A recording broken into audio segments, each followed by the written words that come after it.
El tema de esta noche, hermanos, es una parábola a la que le acabamos de dar lectura en este preciso momento. Es una parábola de las Sagradas Escrituras.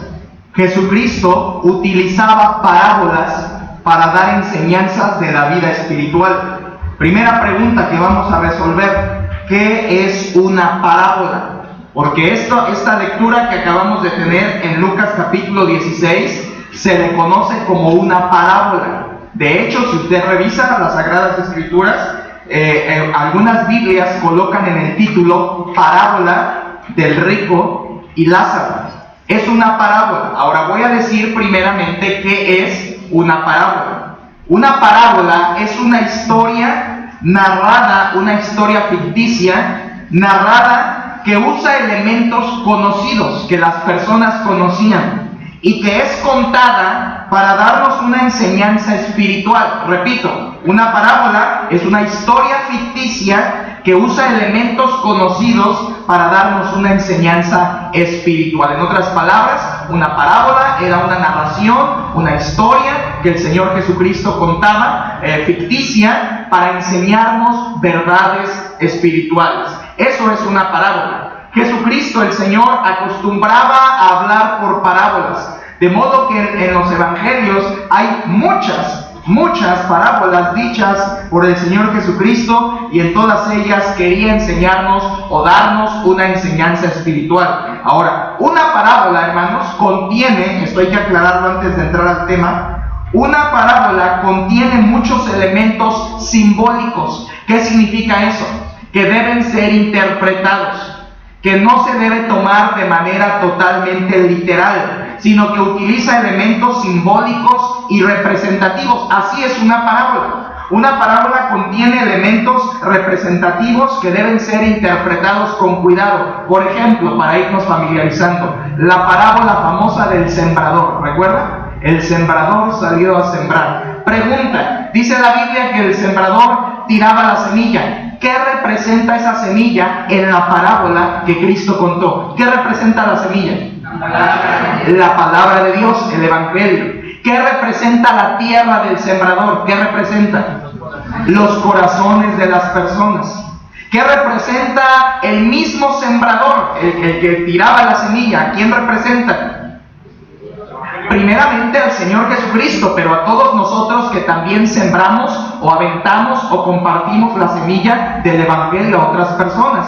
A ver, por ejemplo, ¿qué simbolizaba en esa parábola las aves que llegaron y comieron la semilla que había estado junto al camino? ¿Qué simboliza?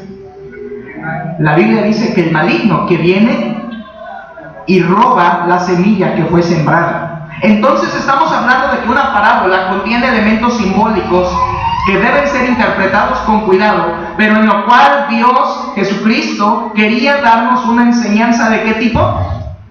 Espiritual, una enseñanza espiritual. Así es con todas y cada una de las parábolas que están en la Escritura. Esta noche, hermanos, quiero estudiar con ustedes y penetrar en ese pasaje que acabamos de leer de manera profunda, en una de las parábolas más conocidas por la cultura cristiana. Y esa parábola es Lázaro y el rico. Yo sé que en sus Biblias dice al revés. En las Biblias yo creo que dice el rico y Lázaro. ¿No es así? En el título de sus Biblias dice el rico y Lázaro. Bueno, yo me atrevo a cambiarlo, ¿verdad? No estoy cambiando la Biblia, porque esos títulos no son inspirados. Esos títulos que vienen en los párrafos de la Escritura, esos fueron puestos mucho después por otras personas. Nada tiene que ver con el texto original bíblico inspirado. Eso no lo puso Lucas, eso ya lo pusieron personas. Me refiero a los títulos, a los subtítulos que vienen a veces en la Biblia. Así que me atrevo a cambiarlo, y en vez de decir el rico y Lázaro, yo lo digo al revés. ¿Cómo? Lázaro, porque para mí en la historia, en la parábola que Cristo contó, el más importante no es el rico, el más importante es Lázaro. El ejemplo a seguir es Lázaro, no el rico. De modo, hermanos, que el tema de esta noche es simplemente Lázaro y el rico. Repito, esta historia que Cristo narró es una parábola y quiero dejar bien asentadito esto. No es una historia que el Señor Jesucristo haya contado de manera real, que haya sucedido. Es una parábola que busca enseñarnos cosas espirituales. Pero dentro de esas verdades espirituales, por supuesto, hay doctrina, hay enseñanza pura, hay fundamento bíblico que lo quiero compartir con ustedes. Entonces, es una parábola. ¿Qué es una parábola? Una historia ficticia que usa elementos conocidos para darnos una enseñanza. ¿De qué tipo? Una enseñanza espiritual. Gracias. Quédese conmigo a través de todo el tema y estoy seguro que va a ser de bendición. Esta parábola, hermanos, que he llamado Lázaro y el rico en este tema, esta parábola resuelve una de las grandes dudas de la humanidad durante toda su existencia. Esa duda es: ¿qué sucede después de la muerte? O coloquialmente dicho, ¿qué pasa en el más allá? ¿Ha oído esa frase tan coloquial? El más allá, yo no sé si el más acá, qué tan lejos está, pero así se dice coloquialmente. ¿Qué sucede después de la muerte? ¿Qué sucede en el más allá? Bueno, déjeme decirle que yo no tengo que ir a ningún libro de filosofía, yo no tengo que ir a ningún libro de psicología, y yo no tengo que ir a ningún libro de espiritismo ni nada semejante para conocer la respuesta a esa pregunta. La respuesta a esa pregunta de qué sucede con el hombre después de la muerte, la respuesta está en la palabra de Dios. Y es la que yo creo, la que defiendo a capa y espada y la que les quiero compartir con convicción en esta noche. ¿Qué pasa? ¿Qué sucede después de la muerte a un hombre o a una mujer? En esta parábola, hermanos, Jesucristo la contó a sus discípulos, quiero que sepan, la contó a sus discípulos, pero también la contó o la escucharon los dichosos fariseos. En el contexto de Lucas, donde leímos, los fariseos eran personas religiosas, pero que cometían muchos pecados, dentro de ellos la avaricia. Los fariseos eran avaros, amaban el dinero, y cuidado, porque ese es un pecado vigente, un pecado fácil de cometer, amar el dinero, la avaricia, y la Biblia tiene mucho que decir respecto a la avaricia. Y perdonen, no me quiero meter en el tema avaricia, esa es otra predicación, pero la avaricia, hermanos, no está precisamente evidente en la vida. Muchas veces la avaricia es superficial, pero hay avaricia en el corazón. Cuidado, Jesucristo cuenta esta parábola a fariseos que eran avaros, que amaban el dinero. Y por eso hay un rico en esa parábola que Cristo cuenta, porque había fariseos amantes del dinero, y Jesucristo reprende duramente con esta parábola a esos hombres que amaban el dinero. Ahora, hermanos, quiero ser claro en esta introducción y pasar a los puntos directamente, porque es lo que me interesa esta noche. Escuche esto último de la introducción. Esta historia que vamos a leer habla de dos hombres, habla de dos vidas diferentes, habla de dos muertes diferentes y habla de dos destinos diferentes. Repito, habla de dos personas diferentes, habla de dos vidas diferentes, habla de dos muertes diferentes y habla de dos destinos diferentes. Eso es lo que está ahí metido en esta parábola preciosa de la escritura de Lucas 16. Quiero entrar con lo primero, y lo primero son los personajes. Por favor, ayúdenme a leer versículo 19 con toda la potencia de voz que le quede, por favor. Lucas 16, 19. Y le voy a rogar, hermanos, amigos, que no cierren la escritura nunca durante el tiempo de la predicación. Manténganla abierta, en cualquier momento les pido que lean. Por favor, Lucas 16, versículo 19. ¿Qué dice? Había un hombre rico que se vestía de púrpura y de lino fino, y hacía cada día banquetes con sus reyes. Gracias. ¿Cuál es el primer personaje que aparece en esta parábola? Dice, había un hombre rico. Pregunta, ¿se nos dice su nombre? ¿Se nos dice de dónde era? ¿Se nos dice en qué laboraba? Realmente se nos dice poco, pero lo poco que se nos dice es suficiente. Por ejemplo, nos habla, número uno, de su riqueza.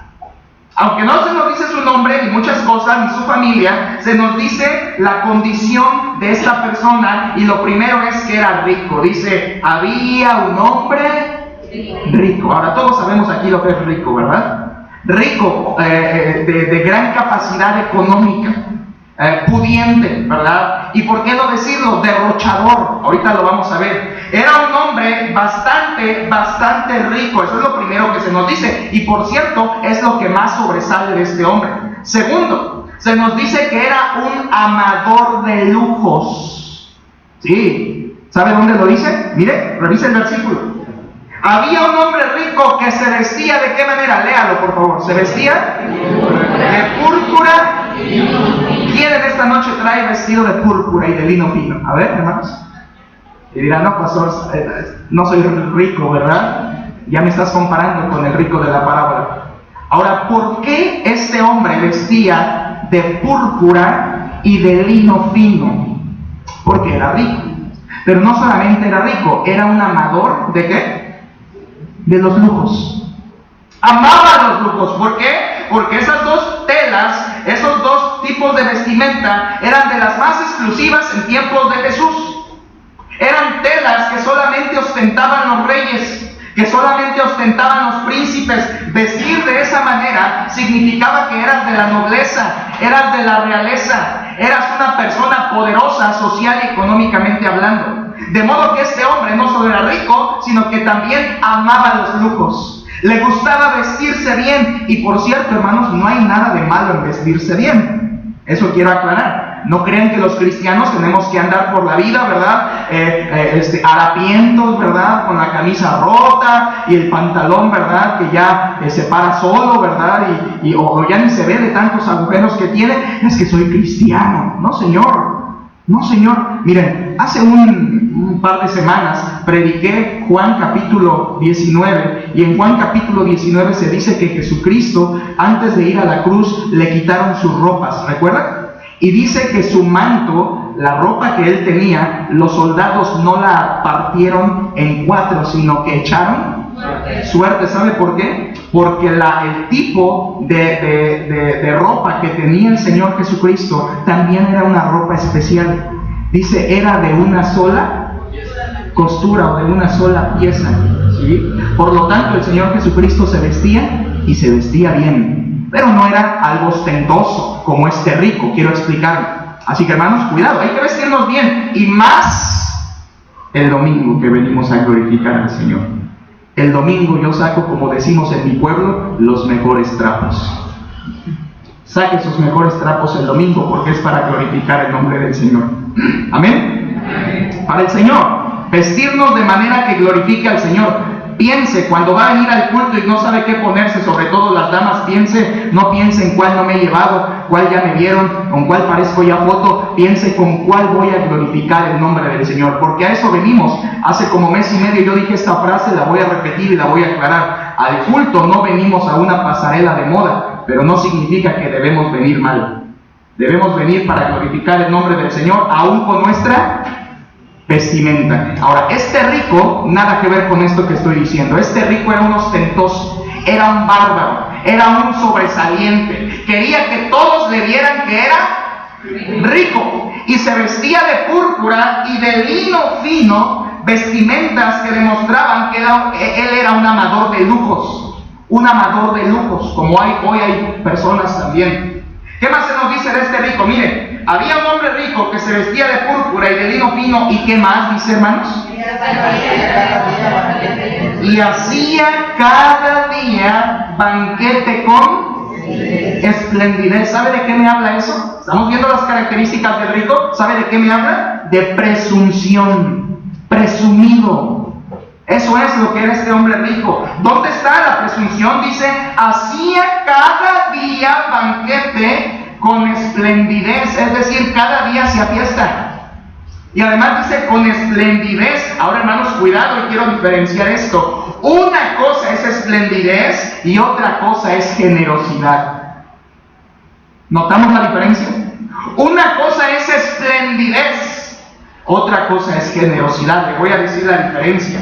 La esplendidez, hermanos, tiene que ver con el orgullo. Que vean cuánto tengo, que vean todo lo que puedo gastar, que vean lo capaz que soy económicamente. Sin embargo, la generosidad tiene que ver con dar, con el amor a dar a las demás personas. Y este hombre no era generoso. ¿Qué era? Espléndido. Dice, hacía cada día banquete con esplendidez. Yo le pregunto, ¿conoce a una persona así? Hoy en nuestros días no le decimos un hombre que hacía cada día banquete con esplendidez. Hoy le decimos un hombre fiestero. ¿Conoce hombres o mujeres fiesteras? Que si puede cada día, y hoy pues por el trabajo no se lo permite, pero cada sábado, cada domingo, cada viernes, sin falta, cada quincena, cada semana, hace fiesta y anda de fiesta en fiesta, invita a los amigos. Obviamente estoy hablando de una relación de alcohólicos y todo eso, lo cual desagrada totalmente y el Señor la aborrece. Pero estoy hablando de que eso puede ser esplendidez, pero no es generosidad. Ahora, ¿cómo era este rico, hermanos? Espléndido.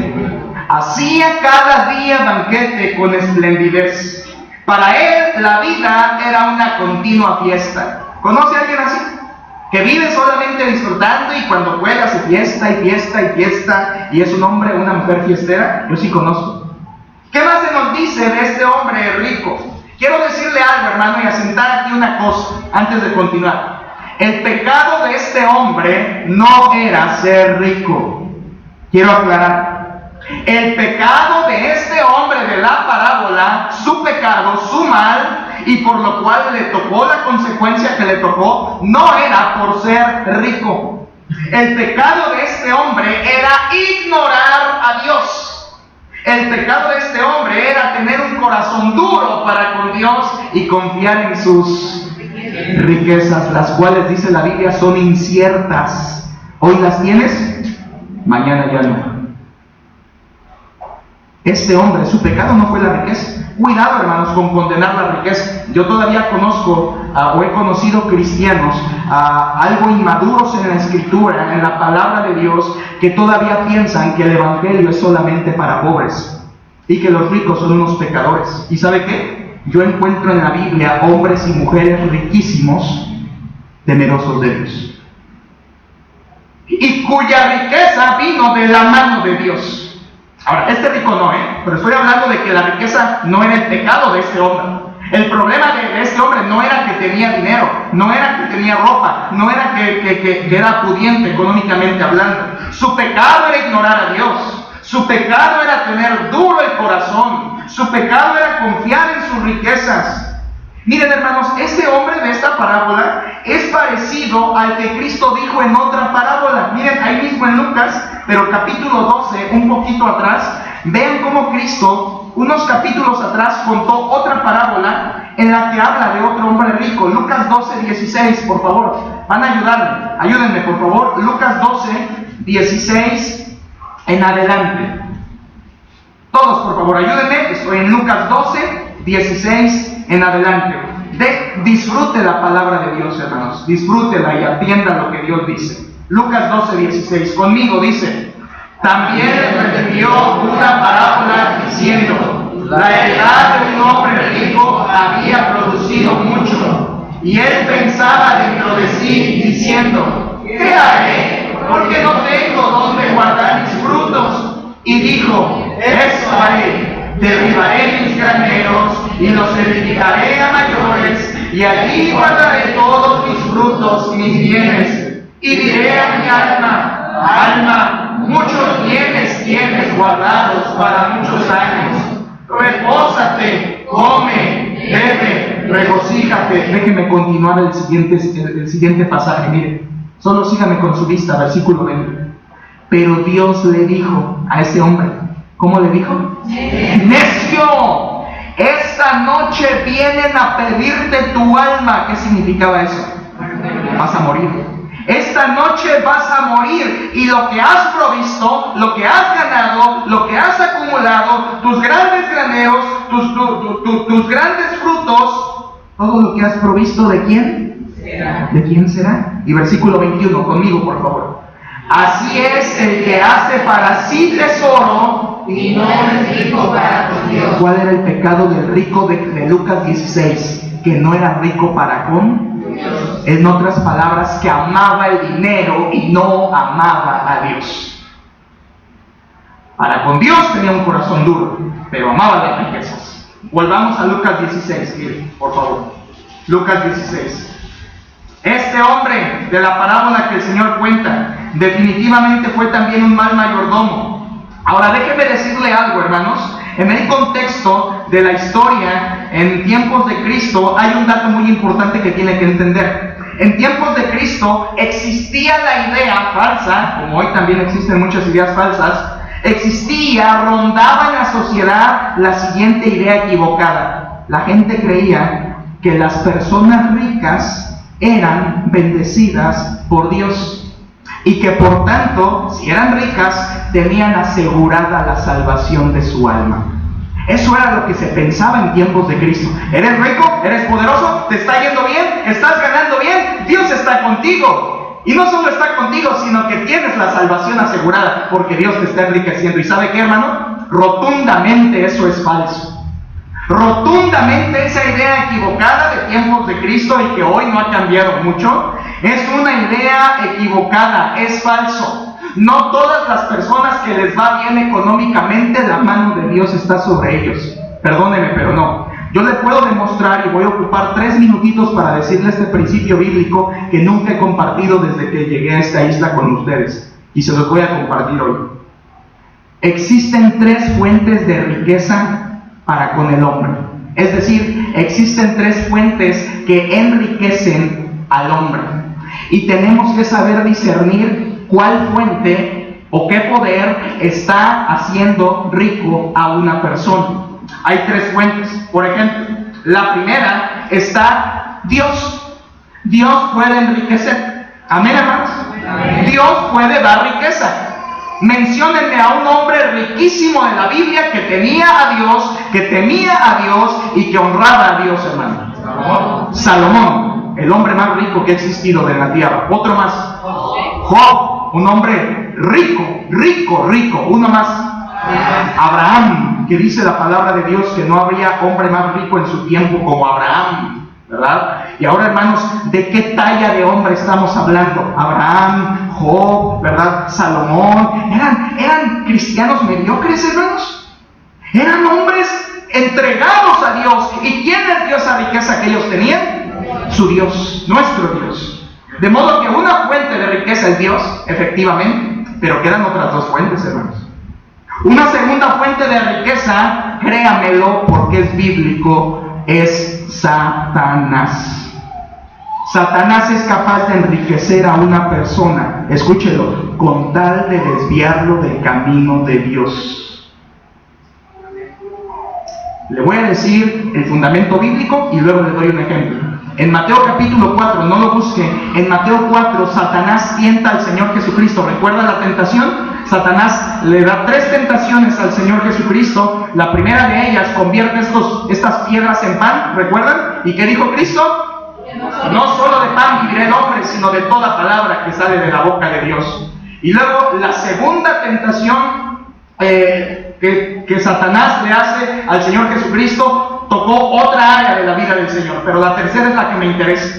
Dice la tercera tentación que le hizo Satanás a Jesucristo, que lo llevó a un monte alto. Escuchen, llevó Satanás a Jesucristo. No me pregunte cómo lo hizo, no me pregunte por qué Cristo lo permitió, pero así dice la Escritura, que Satanás llevó al Señor a un monte alto y le mostró todos los reinos de la tierra y la gloria de ellos. Así dice Mateo capítulo 4. Y luego Satanás se atreve a decirle estas palabras a Jesús: todo esto te daré si postrado me adorares. Repito, lo llevó a un monte, le mostró todos los reinos de la tierra, le mostró el imperio griego, le mostró el imperio romano, le mostró, ¿por qué no? A futuro, por supuesto, Satanás conocía el imperio, la nación estadounidense, todas las naciones europeas, toda la grandeza de Europa, toda la grandeza de Estados Unidos en su tiempo, toda la grandeza de los países riquísimos. Le mostró todo eso y Satanás le dice a Jesucristo: todo esto te daré si postrado me adorares. Ahora, note algo de esa parte de la palabra de Dios. Jesucristo en ningún momento le dice: eso no es tuyo, Satanás.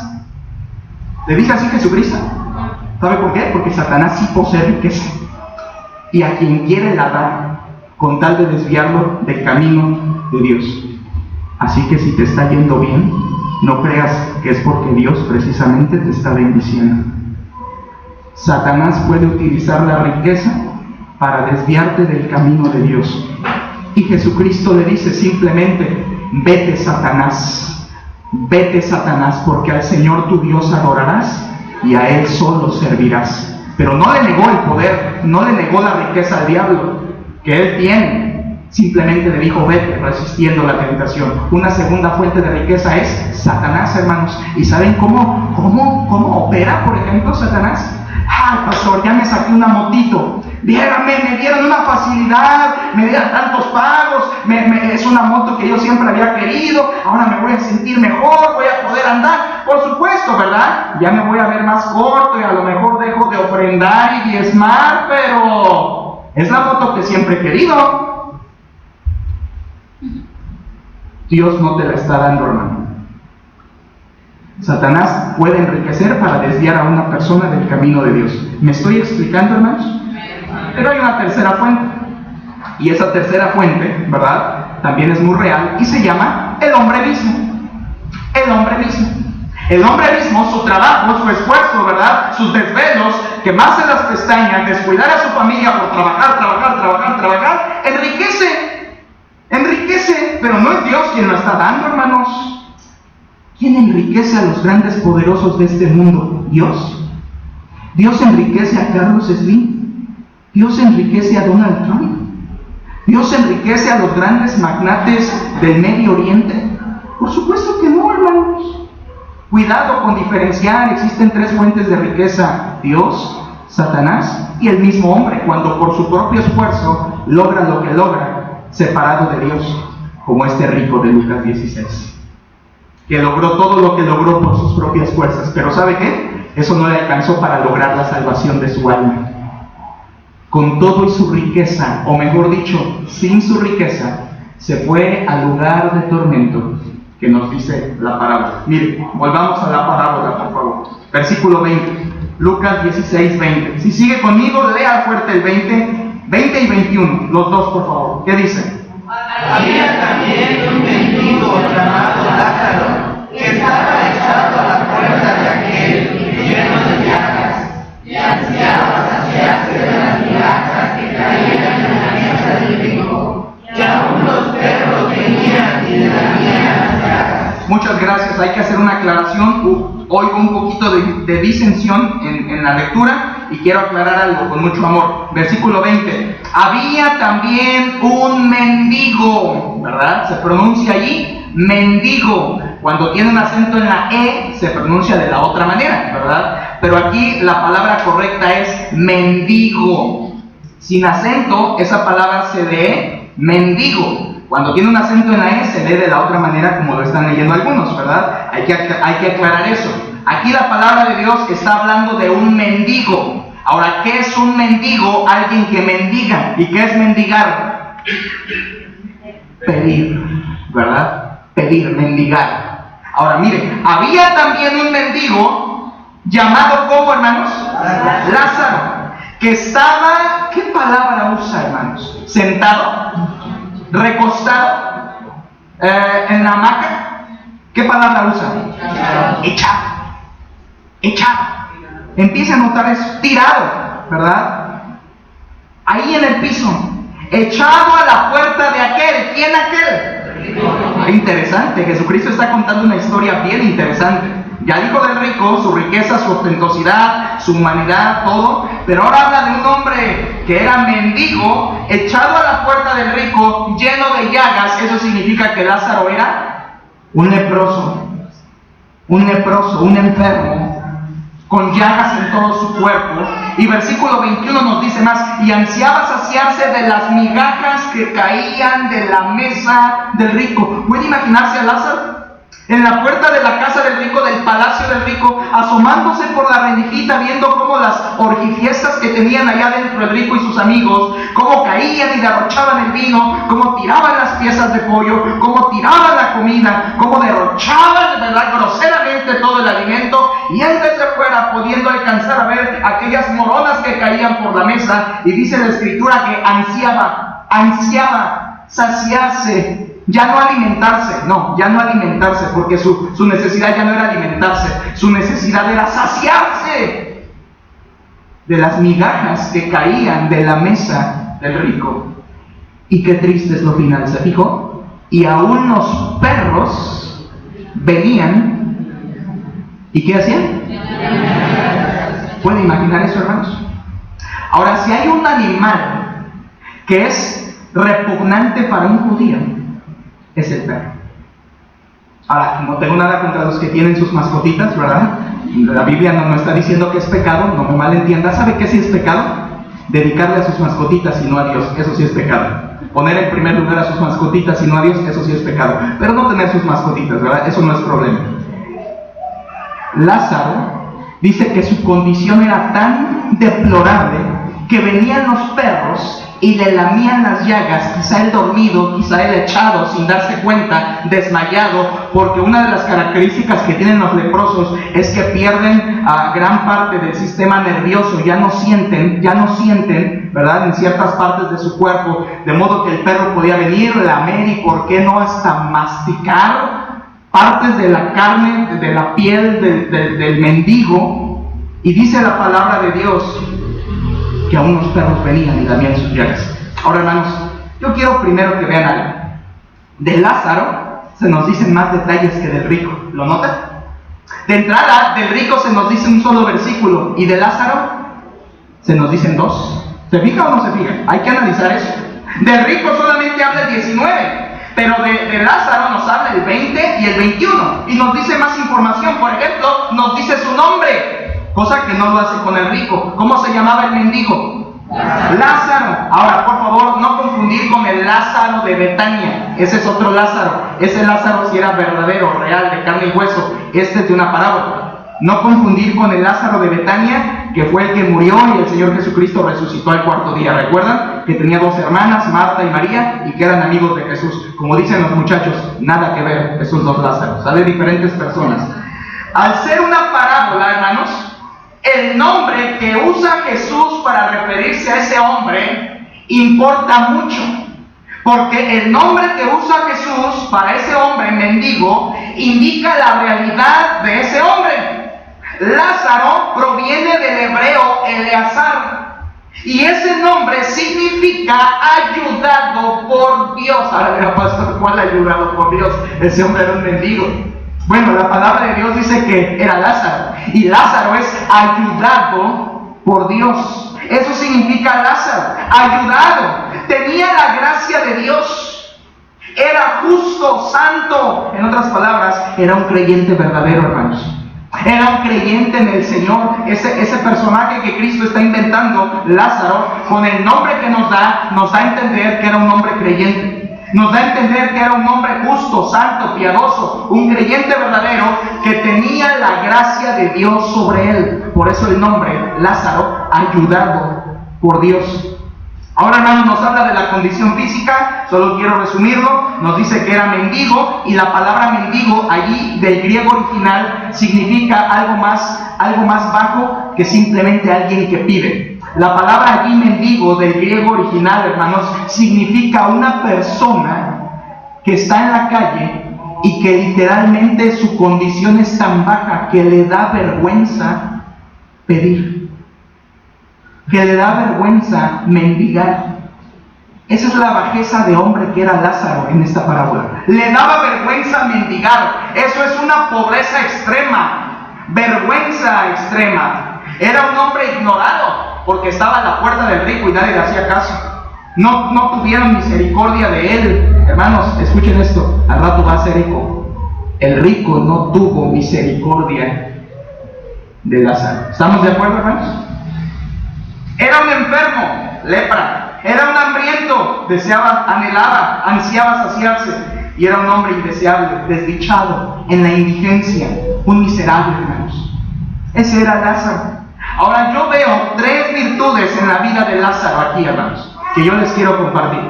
Yo veo 3 virtudes de un verdadero creyente y que debemos imitarle a Lázaro, a este Lázaro. Número 1, su fe. Número 2, su paciencia. Y número 3, su dependencia a Dios. Ahí le va otra vez. Yo veo en este Lázaro, aunque mendigo, hambriento, enfermo y miserable, yo le veo 3 virtudes que todo cristiano debe tener. Número 1, fe, y la fe es confianza en Dios. ¿Sabe dónde veo que Lázaro tenía confianza en Dios? Que simplemente dejó su vida en manos de Dios. No tenía a quién más acudir. A pesar de las dificultades, él confió en Dios. Su fe. Número 2, yo veo en Lázaro su paciencia. ¿Sabe dónde veo la paciencia? Esto me enamoró de este pasaje. Me enamoró esto que les voy a decir. ¿Saben dónde veo la paciencia de Lázaro? Revise de principio a fin ese pasaje. Yo lo hice esta semana, vez tras vez, como me gusta leer para predicar entre semana, hasta 40 o 50 veces la porción, para que quede impregnado aquí. Nunca habla Lázaro. Lázaro jamás habla en la porción. Siempre habla el rico, habla Abraham, pero nunca habla Lázaro. ¿Sabe de qué me habla eso a mí? Que Lázaro era paciente, que sabía esperar en Dios. Tanto así que no abrió su boca. Era un hombre paciente. No estaba a la puerta del rico murmurando, gritando, quejándose. No estaba ahí, ¿verdad?, arrancándose la ropa. Dios, yo que te amo y mira cómo me tratas. No estaba a la puerta del rico diciendo, Señor, a ver, explícame por qué yo que confío en ti me tienes de esta manera. Porque algunos creyentes se atreven a preguntarle eso. A ver, Dios, ¿yo por qué si voy a la iglesia? ¿Por qué si ofrendo? ¿Verdad? Como si eso fuera ya todo en la vida cristiana. ¿Por qué yo si me porto bien? Y no es cierto eso. ¿Por qué me permites que me pase todo esto? Yo te digo algo, hermano, en el amor del Señor. Dios no tiene por qué darte explicaciones a ti. Él es soberano. Y tú y yo no tenemos por qué preguntar, Señor, pero hazme entender por qué permites eso. Lázaro no estaba haciendo eso, era paciente. Y simplemente todo su sufrimiento lo soportó en el poder de Dios, fue paciente, no abrió su boca, esperó en Dios, no murmuró, no le reclamó a Dios, yo que desde chico confié en ti, yo que toqué en la orquesta, yo que me discipulé y mira cómo me está yendo. No, Lázaro no. Lázaro soportó, hermanos, y eso es paciencia. La paciencia de este hombre Lázaro se nota a través de todo el pasaje. Y tercero, dependencia de Dios, porque dejó que Dios hiciera justicia. Y hermanos, esto es profundo. Dios siempre es justo. Siempre es justo. A Dios no se le escapa nada. Mire, se le podrá escapar a la policía municipal, se le podrá escapar a la policía federal, se le podrá escapar a la PGR, se le podrá escapar a su patrón de su trabajo, se le podrá escapar, los hijos se le escapan a los papás todo el tiempo, pero a Dios no se le escapa nada. Y con Lázaro, Dios fue justo. Dios fue justo. ¿Qué aprendemos, hermanos? Aquí quiero llegar al final de la primera parte. ¿Qué aprendemos de la comparación de estos dos personajes? Yo le quiero compartir qué aprendo yo. ¿Qué aprendo yo de comparar, de lo que Cristo hace al comparar el rico y a Lázaro el mendigo? Bueno, yo aprendo dos cosas. Primero, escúchelo. Ser rico o ser pobre no determina mi eternidad.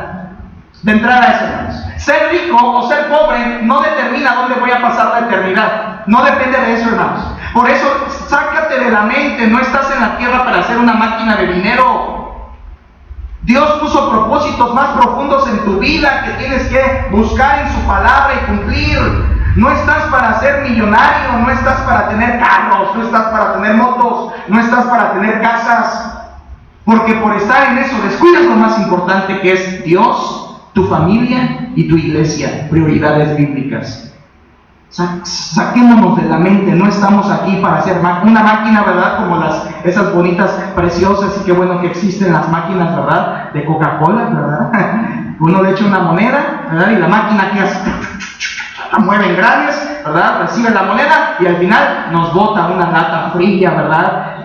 Chorreando de lo frío que está, y nos la tomamos y cesa nuestra sed. Usted no es eso. Tú no eres una máquina. No estás aquí para hacer dinero. No estás aquí para levantarte el cuello en esta tierra, para levantarte el cuello y decir, tengo tanto, he ahorrado tanto. Si supieran nuestros hermanos, ¿verdad? Todo lo que yo estoy ahorrando, lo que tengo. Porque ¿sabes qué? La eternidad no depende de si eres rico o eres pobre, sino de una decisión de corazón de recibir a Cristo en tu vida. De eso sí depende tu eternidad. No de cuánto tienes, no de cuánto ganas, no de cuánto ahorraste o de cuánto le debes a la casa de préstamo. Depende de si tomaste una decisión de recibir a Cristo en tu vida. Eso es lo que sí determina tu eternidad. Y yo aprendo otra cosa. Aprendo esto, hermanos. Que no nos extrañe que en apariencia, escúchalo bien, que no nos extrañe que en apariencia los impíos gozan y los justos sufren. Que no nos extrañe eso. Porque vemos a un rico gozándola, ¿verdad, hermanos? Vemos a un rico ahí, cada día tenía fiesta. Y vemos a un creyente sufriendo. Que no se extrañe, Cristo dijo, en el mundo tendréis aflicción. Cristo nos anticipó el sufrimiento en este mundo. Pero Cristo dijo, aunque en el mundo tendréis aflicción, ¿qué? Confiad. ¿Por qué? Porque yo he vencido al mundo. De modo, hermanos, que Lázaro es un buen ejemplo para aquellos que no entienden por qué Dios permite sufrimiento en su vida. Y aunque parezca que los ricos la gozan y los creyentes la sufren, hermanos, Dios es justo. Dios es justo. Los acontecimientos. ¿Quiere ver qué pasó? Por favor, acompáñenme. Estamos en Lucas 16, versículo 22. Bien fuerte, hermanos. Acompáñenme el 22. Dice: aconteció que murió el mendigo y fue llevado por los ángeles al seno de Abraham. Y murió también el rico y fue sepultado. ¿Qué acontecimiento sucedió allí, hermanos? ¿Cómo? Murió. ¿Quién murió? ¿Solo murió el rico? ¿Solo murió Lázaro? ¿Quién murió, hermanos? Los dos.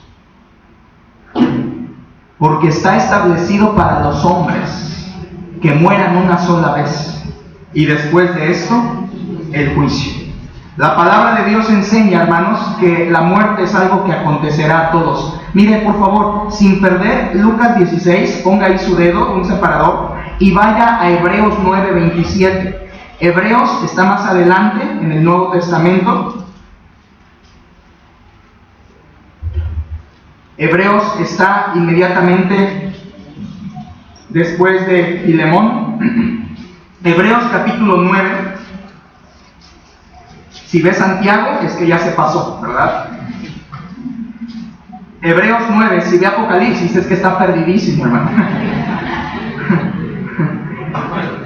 Hebreos 9, y lo digo con amor, porque hay algunos hermanos que sí están aprendiendo a manejar su Biblia y por eso doy tiempo extra para buscarlo. Me interesa que todos lo tengan. Hebreos 9, versículo 27. Todos, por favor, unísono. Hebreos 9:27, ¿qué dice? Y de la manera que está establecido para los hombres que mueran una sola vez y después de esto el juicio. ¿Quién estableció eso, hermanos? Dios estableció que los hombres, y ahí también obviamente entran las mujeres, mueran ¿cuántas veces? En esta tierra, una sola vez. Y después de esto, entonces, la reencarnación es una doctrina totalmente anti-bíblica. Pastor, es que yo soy una reencarnación, ¿verdad? De un ninja samurái milenial, ¿verdad? Y por eso operan en mí estos poderes. Nada, mi hermano, no creemos en nada de eso. La palabra de Dios es clara. Está establecido para los hombres que mueran ¿cuántas veces? Y después de esto, ahora, ¿quiénes mueren, hermanos?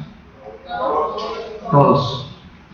Todos los que estamos debajo de esta bóveda vamos a morir. Y ahí nadie dice amén. Pero todos vamos a morir. Yo no sé cuándo, yo no sé de qué manera, pero todos vamos a morir, excepto que Jesucristo venga primero en las nubes y nos arrebate. Y entonces no padeceremos la muerte, sino que estaremos siendo transformados en el aire para encontrarnos con el Señor y así estaremos por siempre con Él. Pero si Cristo se tarda un poquito más en venir, porque la Escritura dice, he aquí vuelvo pronto, eso fue lo que dijo Jesucristo, y si Cristo tarda un poquito más en venir, hermanos, entonces significa que todos los que estamos aquí vamos a experimentar el trance agudo de la muerte, porque todos mueren. Todos mueren. así el rico como el pobre, así el elevado como el mendigo, así el creyente como el incrédulo terrenalmente mueren.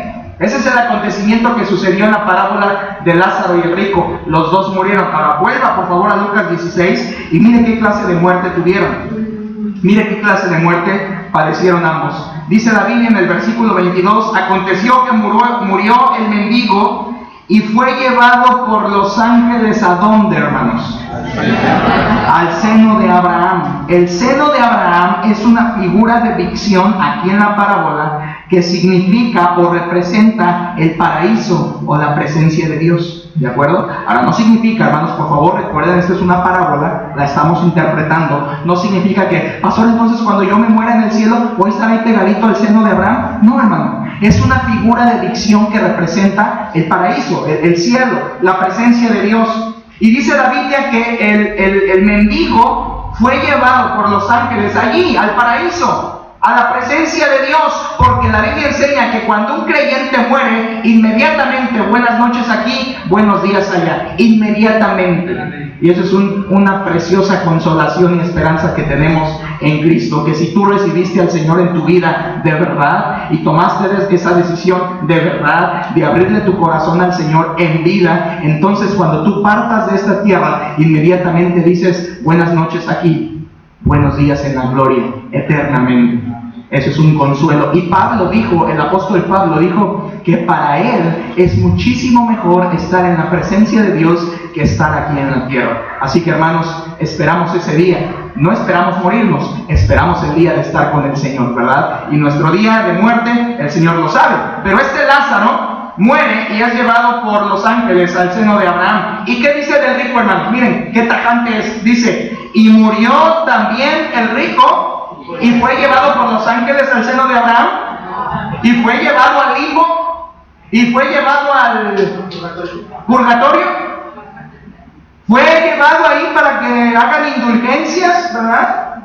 Fue llevado a algún lugar intermedio en el cosmos, ¿verdad? Para esperar su purificación y entonces pagar sus penas y poder ir al cielo. ¿Qué dice, hermanos?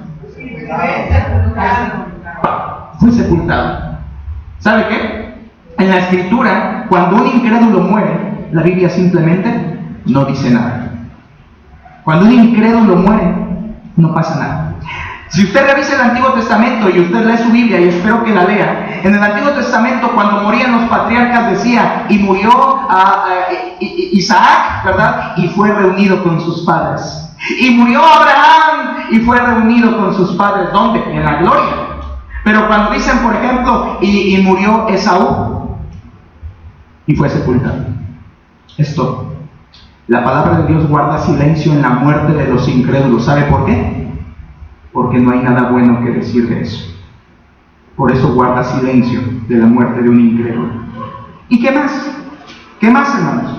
Dice de él que solamente fue sepultado. Y el que había, el versículo por favor 23, todo bien fuerte para continuar, dice el 23. Y en edades alzó sus ojos, estando en tormentos, y vio de lejos a Abraham y a Lázaro en su seno. Ahora, hermanos, esa visión que tiene el que era rico, porque ahí ya no lo es una visión terrorífica. Terrorífica. Porque ese hombre que había sido rico en vida está ahora en el Hades. Y dice la Biblia que alza sus ojos, por cierto, este hombre rico alza sus ojos, y en la Biblia levantar los ojos significa pedir ayuda, buscar la ayuda de Dios, levantar los ojos. ¿Sabe qué? Yo le firmo que ese hombre en su vida en la tierra jamás había levantado los ojos al cielo.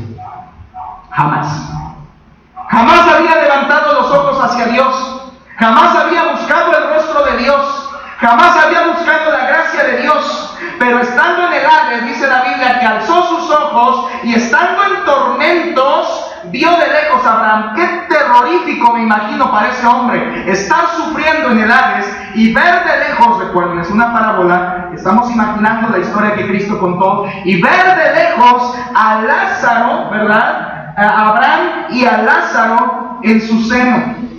El Hades, hermanos, en ese versículo es o se refiere o representa la morada de los incrédulos entre su muerte. Aquí voy a decir algo que para muchos estoy seguro que va a ser la primera vez que lo van a escuchar. Es bíblico, se los quiero enseñar. Yo asimismo lo aprendí y se los quiero pasar a ustedes. El Hades aquí representa el infierno. Y el infierno, hermanos, es la estancia intermedia desde que el hombre sin Cristo muere, va al infierno, antes de que un día, en el juicio del gran trono blanco, Dios arroje a los incrédulos ¿a dónde? Al lago de fuego que arde, ¿verdad? Con azufre. Pastor, ¿no es lo mismo el lago de fuego y el infierno? No, hermano. La Biblia hace una distinción. El infierno es la actual morada de sufrimiento, de tormento, a donde van ya todas las personas que mueren sin Cristo en su corazón. Lugar de tormento, donde estaba este hombre que había sido rico. Pero la Biblia dice en Apocalipsis que un día la muerte y el Hades, ¿verdad?, echaron a sus muertos y fueron juzgados por las obras de los libros delante de Dios, y a ese juicio se le llama el juicio del gran trono blanco. Y entonces la palabra de Dios dice que la muerte, el Hades, todos los que estaban ahí que no creyeron en Cristo fueron juzgados, y el que no se había inscrito en el libro de la vida fue lanzado ¿a dónde? Al lago de fuego. De modo que aquí este hombre, el que era rico, está en el infierno, ahí en la parábola. Pero recuerden, no es la morada final de las almas sin Cristo. La morada final de las almas sin Cristo es el lago que arde con fuego y azufre, que es la muerte segunda. Aquí este hombre está en el infierno, así como tristemente hoy todos los que mueren sin el Señor están sufriendo ya en el infierno. Porque, ¿cómo estaba pasando a este hombre, hermanos? Estaba en fiesta, estaba en esplendidez. ¿Qué dice la Biblia? ¿Cómo estaba? En tormentos. Y ve a Abraham, y ve a Lázaro, y alza sus ojos. ¿Sabe por qué? Porque en el infierno ya no hay logros. En el infierno ya no hay reconocimientos. En el infierno ya no hay orgullo. En el infierno ya no hay egolatría. Yo puedo, mis chicharrones, ¿verdad? Yo puedo, échame al que venga, ¿verdad? La Biblia tiene errores. En el infierno ya no hay orgullo, hermanos. En el infierno ya no hay egolatría. En el infierno ya no hay autosuficiencia. Y en el infierno ya no hay presunción. Se le acabó a este rico todo eso. Ahora, estando en tormento, la Biblia dice que él está bajo tortura, bajo tormento, y ve a Abraham y a Lázaro en su seno siendo consolado. ¿Y sabe qué es lo precioso? Que en Lázaro ya no hay pobreza, ya no hay miseria, ya no hay hambre y ya no hay enfermedad. Bendito sea el Señor por eso. Está siendo consolado en el seno de Abraham, que simboliza el paraíso, la presencia de Dios. Dos destinos. ¿Qué le dije al principio? Esta parábola habla de dos hombres, de dos vidas, ¿verdad?, de dos muertes y de dos destinos. Aquí vemos claramente los dos destinos. ¿Cuáles son esos dos destinos, hermanos? El infierno lejos de Dios y la presencia de Dios. ¿Sabía que la humanidad se divide en esos dos mismos grupos? Toda la humanidad, llámese coreanos, japoneses, ingleses, africanos, mexicanos, norteamericanos, sudamericanos, todos los que están en el globo terráqueo se dividen en esos dos destinos un día para sus vidas: o estar en el infierno lejos de Dios y después pasar al lago de fuego eternamente, o ir a la presencia bendita de Dios. No hay más. Dos destinos. Y quiero pasar a lo último, hermanos. Y lo último es lo más crudo de todo: la charla. Cristo cuenta en su parábola que hay una charla entre el que era rico y ¿quién? Y Abraham. ¿Siguen conmigo, hermanos? Por favor, vamos a leer la charla que Jesucristo cuenta en esta parábola, hermanos. Versículo 24, por favor, bien fuerte. Versículo 24, ¿qué dice? Entonces él a voces dijo: Padre Abraham, ten misericordia de mí y envía a Lázaro para que moje la punta de su dedo en agua y refresque mi lengua, porque estoy atormentado en esta llama. Preguntita, hermanos, ¿cómo estaba ese hombre? Atormentado. Ahora, ¿usted entiende lo que es atormentado, hermano? Atormentar, ¿entendemos atormentar? No es un sufrimiento superficial, es un sufrimiento profundo, duradero, incesante. Y ese hombre que ya no es rico, ya no sé cómo llamarle, ¿verdad? El que era rico, ese hombre ya está siendo atormentado a primerito, hermanos, primerito. Y aquí yo quisiera gritarlo a toda voz. Cristo está enseñando aquí en esa parábola la existencia consciente después de la muerte. Jesucristo está enseñando que después de la muerte el hombre no desaparece, el hombre no muere su alma, el hombre no perece, sino que su alma permanece consciente y sea que esté en el infierno atormentado o sea que esté en el cielo siendo consolado. Cristo está enseñando la existencia del alma después de la muerte y que además es una existencia consciente, porque hay algunos todavía que dicen, no, pero ya cuando me muera, pues, si me muero, ya no voy a saber nada. Error. El alma persiste a la muerte. En Fundamentos lo estudiamos. ¿Se acuerdan el viernes? El viernes aprendimos en Fundamentos que Dios puso en el hombre una parte que es eterna, y esa parte es el alma. Lo dice Eclesiastés. De modo que Cristo está enseñando que el alma no muere, el alma persiste, y aquí estamos viendo cómo ese hombre que era rico, hermanos, está sufriendo. Por tanto, no existe tal cosa que dice una secta de que haya aniquilación. ¿Ha oído eso? Y si no lo ha oído, lo va a oír. No, tú cuando te mueres, simplemente tu alma es aniquilada. ¿Dónde está eso en la Biblia?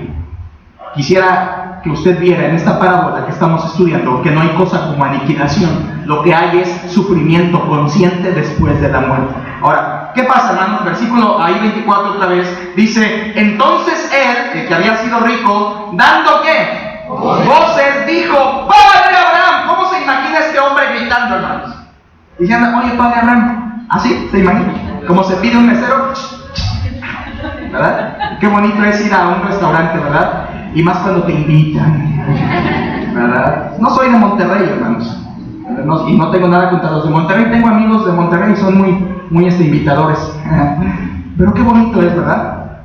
¿Cómo creen que solicitó ayuda este hombre que era rico? ¿Creen que le dijo, Padre Abraham, por favor me permites hablarte?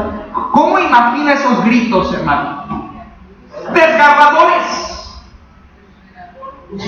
despechados, rasgando sus cuerdas vocales que tenía en ese momento en su tormento, y le grita, yo no lo voy a intentar imitar, pero solamente acercarme, y le dice, ¡Padre Abraham!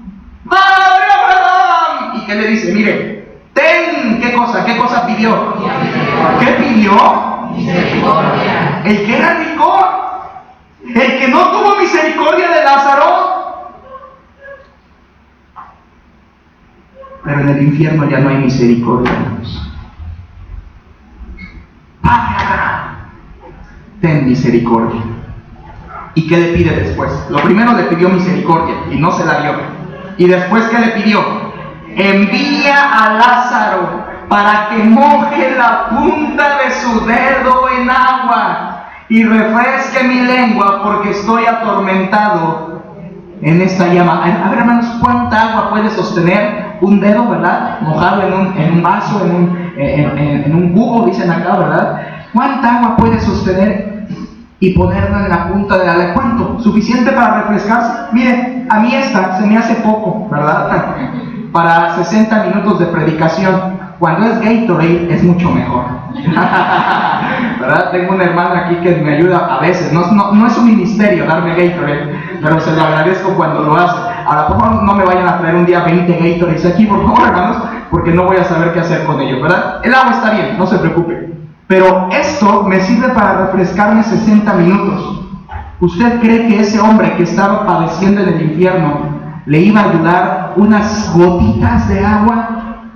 Pero ¿sabe qué? Su sufrimiento era tal que con esas gotitas le bastaba para refrescar sus labios, su lengua. De seguro su lengua ya se había adherido a su paladar de la sequedad. De seguro sus sentimientos, sus labios, todo lo que él tenía ahí en el infierno estaba totalmente seco, sufriente, atormentado. Y le dice primero a Abraham, ten misericordia, y manda a Lázaro para que mojes su dedo en agua, la punta, y refresque. Ahora, hermanos, yo aquí veo dos gritos. Dos gritos. El primer grito es ese. Y yo le llamo grito de desesperación. Así le llamo yo. ¡Padre Abraham, ten misericordia de mí y manda a Lázaro a que me refresque! Grito ¿de qué dije? De desesperación. Fíjense que este hombre que había sido rico en vida le llama a Abraham, ¿cómo le llama? Padre. Ah, mira, pastor, ¿entonces era cristiano? No, hermano. Le llama padre de raza. Abraham es padre de raza judía. Por eso ese hombre que había sido rico le llama padre, no en el sentido espiritual, sino en el sentido de raza judía. Y además le dice, te pido misericordia, no se la da. Hermanos, Cristo está enseñando la realidad de los tormentos en el infierno. Los tormentos del infierno, hermanos, son indescriptibles. Aquí tengo unas 6 o 7 palabras que le quiero decir que habla la Biblia acerca de los sufrimientos en el infierno. Por ejemplo, cuando Cristo habló del infierno, porque Cristo habló del infierno, para referirse a ese lugar, Jesucristo utilizó estas palabras. Primero, fuego. Fuego. Segundo, llama que quema, que arde. Jesucristo utilizó la palabra para referirse al infierno y a los sufrimientos allí dentro, usó la palabra gusano. ¿Recuerdan esa porción? Donde el gusano de ellos no muere y el fuego nunca se apaga. Marcos capítulo 9 está eso. Usó la palabra Jesucristo lloro, ¿se acuerdan? Allí será el lloro y la siguiente también. Y el crujir de dientes. Hermanos, ¿han tenido un dolor que les hace crujir los dientes? Yo no. Pero Cristo dijo que en el infierno el dolor va a ser de tal grado que las personas que estén ahí estarán crujiendo los dientes de dolor, pero sin poder hacer nada más. ¿Qué otra palabra usó Cristo? Sed, como aquí este hombre. Usó la palabra desesperación, usó impotencia, usó angustia y usó cero esperanzas. Eso está Cristo describiendo el sufrimiento en el infierno. Ahora yo le pregunto, hermano, ¿quiere esto para los que usted ama? ¿Quiere esto para los que usted... Bueno, voy más profundo. ¿Quieres esto para ti? ¿Que no has querido recibir a Cristo en tu corazón? ¿Quieres esto para ti? ¿Estás esperando a que llegue el día de tu muerte para que sufras esto y entonces te acuerdes ahí en tormentos y digas, ¿por qué no hice caso? No al pastor, no a la iglesia. ¿Por qué no hice caso a la palabra de Dios? ¿Qué estás esperando? ¿Qué estás esperando? ¿Quieres esto para ti, ese sufrimiento? ¿Quieres este sufrimiento para los tuyos? Abre los ojos, querido amigo, y ve que el infierno es un lugar de tormento del cual te puedes librar. Y la salvación se llama Jesucristo en el corazón. Es la única. Pero es tu decisión. Cristo está enseñando. Versículo 25, por favor, avancemos. Vean lo que dijo Abraham. 25, ¿qué dice? Pero Abraham le dijo, hijo, acuérdate que recibiste tus bienes en tu vida y Lázaro también males, pero ahora este es consolado. Qué fuerte le contestó Abraham, ¿verdad? Prácticamente le está diciendo, no. Acuérdate, y fíjense eso, hermanos.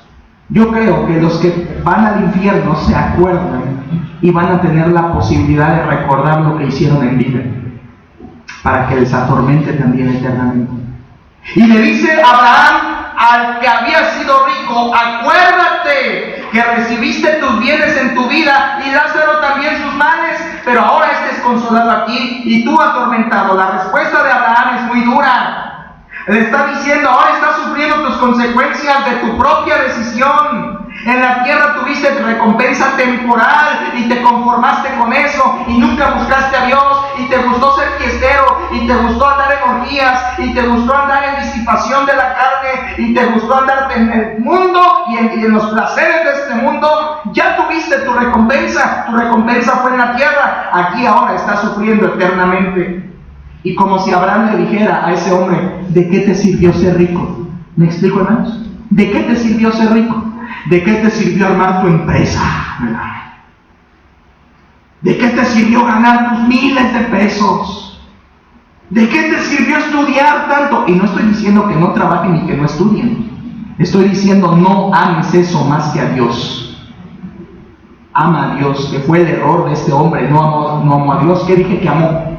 El dinero, la riqueza. ¿De qué te sirve en el infierno si ya ahí ya no habrá riqueza ni placer? Pero hermanos, la situación de Lázaro es muy distinta. La Biblia dice que Lázaro estaba recibiendo el consuelo eterno. ¿Sabe por qué? Porque no importan los sufrimientos y pesares durante la vida, habrá consuelo eterno.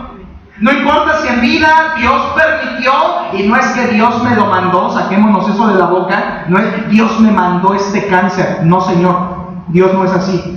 Lo puede permitir que suceda, sí lo puede permitir con un propósito. Pero por favor, yo les ruego en el amor del Señor que tomemos la actitud correcta, y la actitud correcta es: Señor, si tú permites esto, gloria a tu nombre, pero en el cielo sé que ya no habrá más cáncer. En el cielo sé que ya no habrá más problemas de salud, mentales, del corazón, de los músculos, de los pies. Hermano, en el cielo ya no nos van a doler las articulaciones. En el cielo ya no vamos a batallar con ácido úrico. En el cielo ya no vamos a batallar con gastritis, colitis y todas las itis. Que no solamente es cuestión de la alimentación, sino también de la forma de vida, del estrés, de la angustia, del afán. En el cielo ya no se hace. En el cielo eso se acabó. En el cielo eso ya no habrá. Y seremos consolados como ¿quién? Como Lázaro. Ahora mire por favor esto. Su situación de Lázaro era distinta y Lázaro no preguntaba por qué. Él simplemente se dejó ser consolado. Versículo 26, adelantemos hermanos.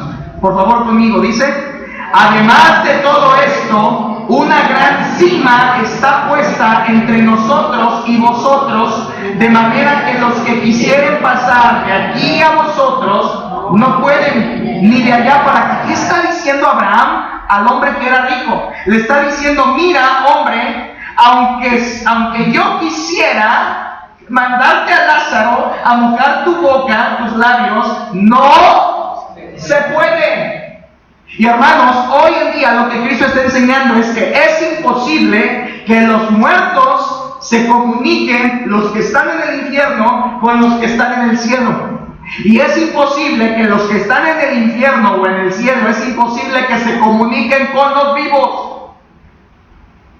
Es que yo fui ahí a una sesión espiritista y me hicieron subir a mi abuelo, ¿verdad? Del cual me pude despedir. Y hubo ahí una sesión, ¿cómo le llaman? ¿Espiritista?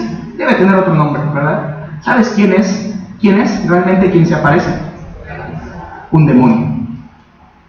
Porque los demonios tienen poder para imitar voces, apariencias, y eso está en la Biblia, está en el libro de Samuel, ¿cierto o no? La bruja de Endor, ahí está, eso está en Samuel. Como los demonios se aparecen aparentando que es tu ancestro. ¿Y quién se la creyó completita? ¿Quién se lo tragó completito? Saúl, ¿verdad? Saúl, un hombre incrédulo. Porque ¿sabe quién visita ese tipo de cuestiones? Los incrédulos, no un creyente. Y lo que Abraham está diciendo es imposible, y además le da la razón, porque hay una gran, entre nosotros, ¿qué hay? Una gran cima. Ahora la palabra cima allí en la Biblia, véalo, ¿con qué está? ¿Con C o con S?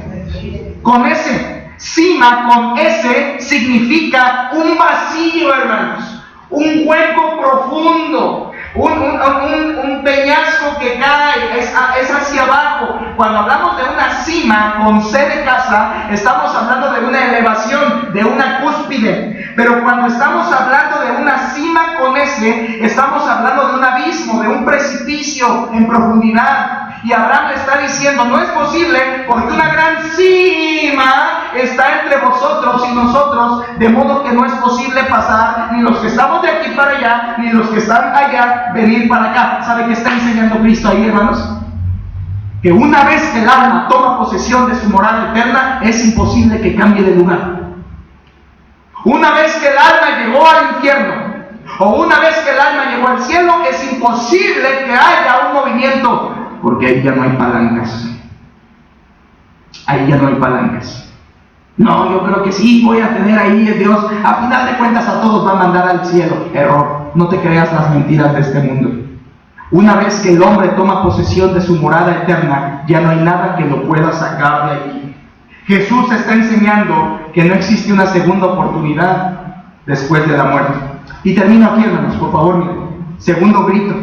Les dije que había dos gritos. El primero fue grito de desesperación. Segundo grito y termino. 27, versículo 27, dice la Biblia. Entonces le dijo el que había sido rico: te ruego pues, Padre, que le envíes a la casa de mi padre. A ver, pregunta, ¿cuál fue el primer ruego, la primera súplica? Ten misericordia y manda a Lázaro que moje mi lengua. Un grito de desesperación. Pero aquí hay un segundo grito de este hombre que había sido rico. Es un grito de auxilio. ¿Por qué de auxilio? Fíjense lo que dice el 27. Entonces le dijo: te ruego pues, Padre Abraham, que le envíes, que envíes a Lázaro a la casa de mi padre, el 28, porque tengo 5 hermanos para que les testifiquen, a fin de que no vengan ellos también a este lugar de tormento. ¿Qué está gritando este hombre, hermanos? ¿Qué está pidiendo? Que envíe a Lázaro a testificarle ¿a quién? A su familia. ¿Para qué? Para que no fueran a ese lugar de tormento y se salvaran creyendo en el Dios de Lázaro. Este grito, hermanos, este ruego, yo estoy seguro que el rico jamás en su vida había rogado por nada. Estoy seguro que el rico jamás había rogado por nada en su vida en la tierra. Pero aquí le ruega a Abraham que envíe a Lázaro para testificar. Para testificar, porque quería que su familia se salvara. Pero ¿sabe qué, hermanos? Es donde yo entro en un shock mental, un corto. Si querías que tu familia se salvara, ¿por qué no hiciste algo en vida? Muerto ya no puedes hacer nada. Es en vida. Orar en vida. Dar testimonio en vida. Compartir el plan de salvación en vida. Este hombre que había sido rico tenía 5 hermanos. Y ahora, hermanos, su situación era precaria y él quería que se salvara. Tenía 5 hermanos y quería que les avisaran que el sufrimiento en el infierno era atroz, terrible. ¿Sabe qué le enseña esto, hermanos? Que el sufrimiento en el infierno, para los que vayan para allá, el sufrimiento en el infierno no es solo espiritual, no es solo físico, sino también es psicológico. Porque van a tener la carga psicológica de saber que los suyos que están en la tierra todavía, si no se arrepienten, van a ir al mismo lugar de tormento, sufrimiento psicológico. Y el hombre hace una petición. Qué curioso, ¿verdad? ¿Qué le pide, hermanos? ¿Qué le pide ese hombre a Abraham? ¿Qué le pide? ¿Pero qué tenía que hacer para enviar a Lázaro? Resucitar a Lázaro. El hombre le está pidiendo a Abraham que resucite a Lázaro y que lo mande a predicar ¿a quiénes? A su familia. Eso es imposible, no hay posibilidad, ya dije, de que haya comunicación. Los que están en el cielo o en el infierno no pueden tener interacción con los vivos. Y el versículo 29, miren, ya vamos avanzando al final. Versículo 29 dice: y Abraham le dijo o le respondió: a Moisés y a los profetas tienen. Oigan, por favor, lea ese 29 otra vez. Y Abraham le dijo: a Moisés y a los profetas tienen. Óiganlos. ¿Qué le está diciendo Abraham? La respuesta de Abraham es concluyente. La manera de salvarse es creyendo en el testimonio de la Escritura, hermanos. ¿Saben qué le está diciendo Abraham? A ese hombre ex rico, le está diciendo: a Moisés y a los profetas tienen. ¿Y dónde están Moisés y los profetas, hermanos? Aquí. Como diciéndole a Abraham: tienen la Biblia y tienen quienes prediquen. Porque la manera de salvarse, hermanos, no es viendo a muertos que resucitan y nos vienen a predicar. La manera en que Dios escogió para que la gente se salve es escuchando el Evangelio, creyéndolo en su corazón, arrepintiéndose de sus pecados y llamando a Cristo a su corazón para ser su Salvador. Por eso, hermanos, la oportunidad es en vida, no después de la muerte. Este hombre que había sido rico quería que su familia se salvara, pero Abraham le dice: tienen la Escritura, oigan la Escritura. Y yo quisiera que eso supieran nuestros familiares y amigos que queremos que se salven. Queremos que escuchen la Biblia, queremos que la crean, queremos que se la apropien, queremos que se salven. Versículo 30. Él entonces dijo, esto me impacta más, hermanos. Él entonces dijo, ¿me acompaña? No, padre Abraham, pero si alguno fuere a ellos de entre los muertos, ahora téngame paciencia y regáleme 4 minutos y medio para terminar. Escucha esto, por favor. Abraham le dice, no voy a enviar a Lázaro a que predique, porque los vivos tienen la palabra de Dios y tienen quienes prediquen, y la manera de salvarse es oyendo el Evangelio. Pero el hombre en el infierno le dice, y lo voy a dramatizar, no, padre Abraham, no, padre Abraham, yo fui igual de duro que ellos, no van a creer. No, padre Abraham, no van a creer la Escritura. No, padre Abraham, yo los conozco, son mis hermanos, no van a creer, padre Abraham, pero creerán si vienen a alguien levantarse de entre los muertos, como diciendo, no van a creer mis familiares, Abraham, porque yo fui igual de duro que ellos, y yo no creí, aunque tuve a Lázaro en la puerta de mi casa, nunca creí en el Dios de Lázaro. Pero Abraham no se lo permite. Abraham no se lo permite, hermanos. Y yo veo algo interesante ahí antes de terminar. ¿Sabe qué veo yo ahí? Que lo que el hombre ex rico quería era que Abraham permitiera, atención en esto, muy profundo, atención en esto. Lo que el hombre ex rico quería es que Abraham permitiera un milagro de levantar a Lázaro, y que al ver ese milagro sus familiares creyeran y se convirtieran. Y Abraham le dice, no, esa no es la manera es con la Escritura, creyendo en la Escritura. Atención en esto, hermanos. Esa equivocación es la base o una de las bases del movimiento carismático. Que si hay milagros, creen, y si no hay milagros, no creen. ¿Y sabe qué está enseñando la Biblia? Que la fe verdadera no se consigue a través de ver milagros. La fe verdadera se obtiene al escuchar la palabra de Dios, porque la fe viene por el oír. ¿Y el oír qué? La palabra de Dios. ¿Sabe que le diga algo? ¿Quieren decir que le diga algo que yo aprendí eso en esta semana?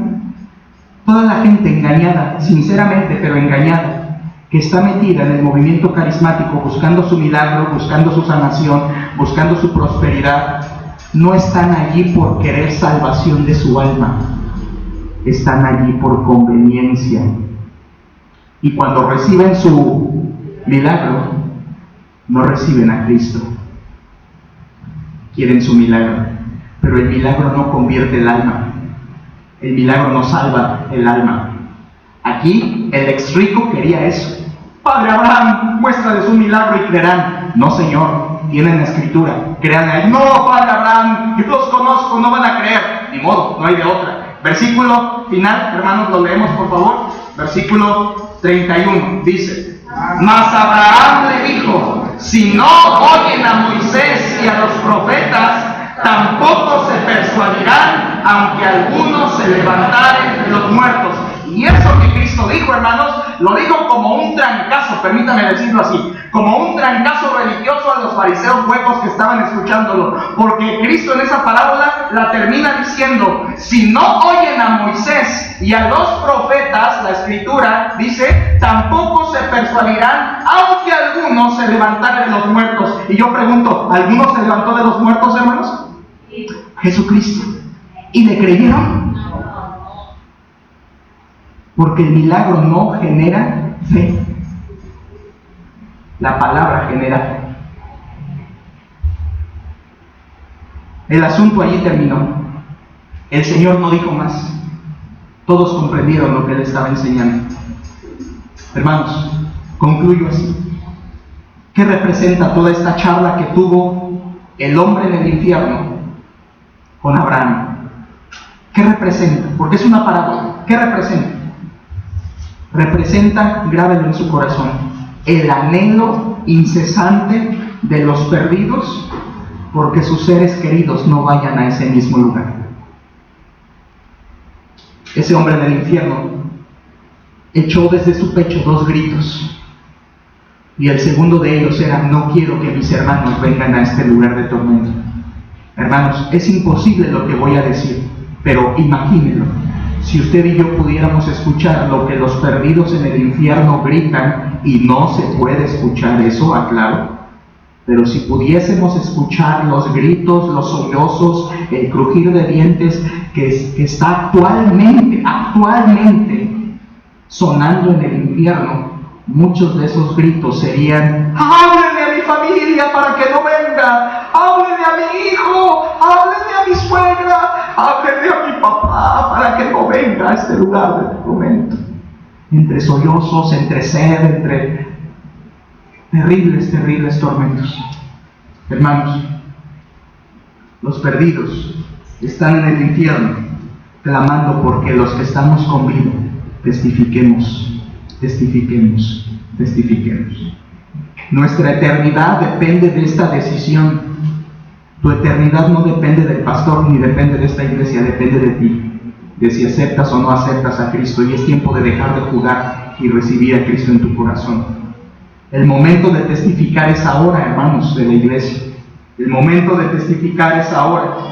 Y esta predicación no es para temor, no es para infundir temor, es para que tomemos la conciencia de la realidad y de nuestro deber de testificar. En el caso de este hombre que había sido rico, ¿cuántos hermanos tenía? 5, que no los quería ver perdidos. Yo le pregunto, ¿cuántas personas tiene usted que no quisieran que fueran a ese lugar de tormento? Yo sé que son más de 5. Le invito a ponerse en pie, por favor. Vamos a orar juntos.